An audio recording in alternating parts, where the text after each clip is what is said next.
Hello everyone. अर्थव्यवस्था से संबंधित प्रीवियस ईयर क्वेश्चन आज मैं आपको कराने वाली हूँ और आप सभी वीडियो को लाइक और शेयर ज़रूर कीजिएगा।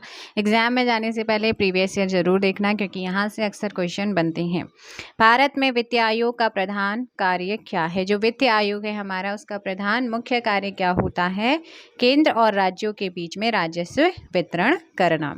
आगे देखेंगे एगमार्क क्या होता है। अब देखो एगमार्क क्या होता है, जल्दी से आंसर कीजिएगा। प्रयोग करने वाली चीज़ें जैसे अंडा, दूध, घी आदि की क्वालिटी की गारंटी की मोहर होता है, यानी कि खाद्य पदार्थ हमारे जो होते हैं उन पर। भारत में कैसी अर्थव्यवस्था है आप जानते हैं, और बेसिक सा क्वेश्चन बार बार पूछा जाता है। भारत में कैसी अर्थव्यवस्था है, 2014 का ये क्वेश्चन है। भारत में मिश्रित अर्थव्यवस्था है। कैसी अर्थव्यवस्था है? मिश्रित। इनकम टैक्स से जुड़ा हुआ पैन कार्ड में PAN, पैन का पूर्ण रूप क्या है? और पैन का पूर्ण रूप क्या है? Permanent account number. क्या है? Permanent account number. सन 1955 में बंगाल, मद्रास, बम्बई की प्रेसिडेंसी बैंकों को मिलाकर उनका राष्ट्रीयकरण किया गया था। ठीक है, एक बैंक को नया नाम भी दिया गया था। वो बैंक, यानी कि इन तीनों को मिलाकर के एक बैंक बनाया गया था, वो कौन सा था? जल्दी से कमेंट कीजिएगा। सही आंसर हो जाएगा आप लोगों का सी, स्टेट बैंक ऑफ इंडिया। इसके अध्यक्ष कौन है वर्तमान में? दिनेश कुमार खारा हैं, ये आपको याद रखना है। आगे है वाणिज्य बैंक द्वारा बट्टा ग्रहों से आरक्षण संपत्ति अनुपात बनाए रखने के लिए उधार ली गई मुद्रा क्या कहलाती है? तो ऐसी मुद्रा को कहते हैं कॉल मनी। क्या कहते हैं? Call money. वाणिज्यिक बैंक द्वारा बट्टा ग्रहों से आरक्षण संपत्ति अनुपात बनाए रखने के लिए जो उधार ली गई मुद्रा होती है उसे कॉल मनी कहते हैं। भारत सरकार ने परिवार नियोजन कार्यक्रम को राष्ट्रीय स्तर पर निम्न में से किस वर्ष अपनाया है? और इसे अपनाया है 1952 में, ऑप्शन डी। ड्रिप सिंचाई किसका राज्य में की जाती है? जो ड्रिप सिंचाई है वो किस राज्य में होती है? राजस्थान में होती है। आगे देखेंगे भारत में हरित क्रांति के पितामह कौन है? भारत में हरित क्रांति के पितामह कौन है?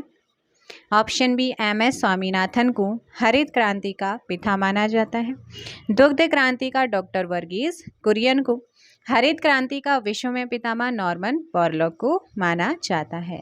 आगे देखिएगा, किसी निश्चित समयावधि में किसी देश में उत्पादित वस्तुओं और सेवाओं के कुल मूल्य को क्या कहते हैं? Very very important question. इसी को कहते हैं राष्ट्रीय आय। आगे देखेंगे, किसी अर्थव्यवस्था में निम्न में से कौन सा ऐसा कार्य है जो केंद्रीय बैंक के कार्यों में शामिल नहीं है? सो कौन सा हो जाएगा आप लोगों का? सरकारी खर्च पर नियंत्रण। भूरी क्रांति किसे कहते हैं? अब देखो भाई, भूरी क्रांति किसे कहते हैं? 12 का ऑप्शन डी हो जाएगा। भारत में खाद्य प्रसंस्करण एवं शीतल पेयों के उद्योग का डेवलपमेंट के लिए भूरी क्रांति लाई गई थी। आगे देखेंगे, भारतीय कृषि का किसी महत्वपूर्ण स्तर तक यंत्रीकरण किस कारण से संभव नहीं है? किस कारण से संभव नहीं है? छोटे जोत क्षेत्र। आगे है, भारतीय राष्ट्रीय विकास परिषद की स्थापना किस वर्ष हुई थी? राष्ट्रीय विकास परिषद की स्थापना किस वर्ष हुई थी? ऑप्शन डी, 1952 में।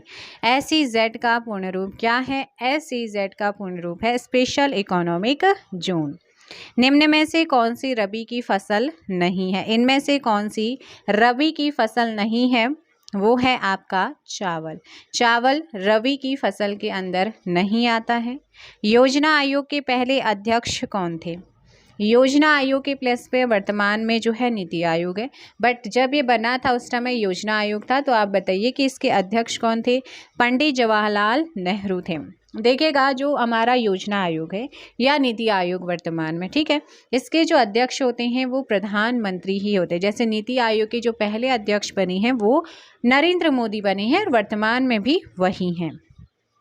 वह उपभोक्ता वस्तु जिसके आयात के लिए सरकार महत्तम राशि खर्च करती है। वह उपभोक्ता वस्तु जिसके आयात के लिए सरकार महत्तम राशि खर्च करती है वो है बेटा पेट्रोलियम पदार्थ। निम्न में से कौन सा प्रत्यक्ष कर नहीं है? डायरेक्ट टैक्स नहीं है, वो है आपका बिक्री कर। पेशा कर, निगम कर, संपत्ति कर, ये आपके डायरेक्ट टैक्स होते हैं।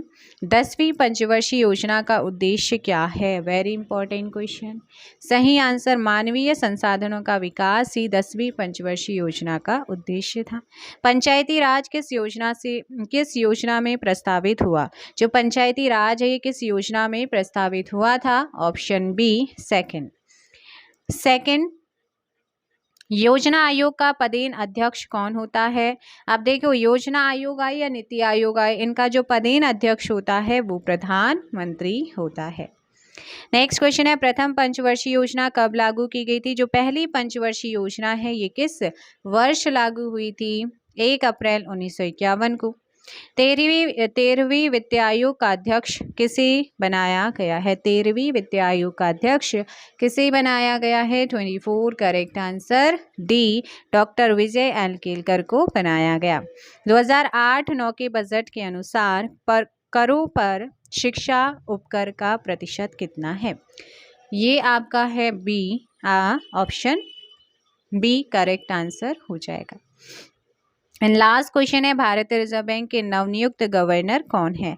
आप देखिएगा, जब ये क्वेश्चन आपका 2008 में पूछा गया था उस टाइम पे कौन थे बेटा? उस टाइम पे थे डॉक्टर डी सुब्बाराव। लेकिन वर्तमान में कौन है?